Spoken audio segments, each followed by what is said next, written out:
बड़ घोषणा कले केजरीवाल कहले सीएम पदरु देवी इस्तीफा जदि मु सचोट जनता मते पुणी बाछिबे। जेलरू मुक्तिबा परे दिल्ली मुख्यमंत्री तथा आम आदमी पार्टी मुख्य अरविंद केजरीवाल को उत्साह बढ़ी। से रविवार दलर नेता और कर्मी को संबोधित करिसेंती। एही समय से एक बड़ घोषणा भी करिसेंती। केजरीवाल कहिसेंती जे आज ठारू 2 दिन परे मु मुख्यमंत्री पदरु इस्तीफा देबी। मु इस्तीफा देउछि कारण सेमाने मो विरुद्ध रे दुर्नीति अभियोग करिसेंती। मु किंतु सब प्रकार परीक्षा देबा पई प्रस्तुत। से मो उपरे और मनीष सिसोदिया उपरे अभियोग लगाइसेंती।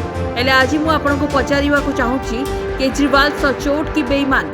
जदि मु सचोट तेबे मते भोट देबे। जेतेबेले आपण माने मते जितेबे सेतेबेले मु मुख्यमंत्री चेयर रे बसिबी।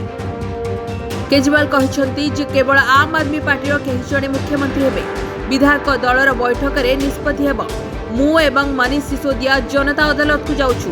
जदि आमे सचोट तेबे भोट दियो नचेत भोट दियो नहीं। यार स्पष्ट अर्थ हेउछि अरविंद केजरीवाल को इस्तीफा परे मनीष सिसोदिया मध्य मुख्यमंत्री हेबे नहीं। एही समय केजरीवाल बीजेपी उपरे एक बड़ आक्रमण करिसेंती। से कहिसेंती जे आम आदमी पार्टी देशर राजनीति रे परिवर्तन आनिछि। आम दल देशर राजनीति को एक नुआ दिग देइछि। सेमानकर षड्यंत्र आमको भांगी पारला नहीं। आमे पुनर्बार आपणक पाखरे अछु। आमे देश पई संग्राम जारी रखिबु। केवल आपण समस्तकर समर्थन दरकार। जड़े क्रांतिकारी सीएम को जेल को पठागला। से कहिसेंती जे दुर्नीति पई नुहे बरं दल एवं सरकार भांगिबा पई सेमाने मते जेल को पठाइछंती। बीजेपी सरकार भाबिथिला जे जेल पठाइबा द्वारा हमर मनोबल भांगी जिवो।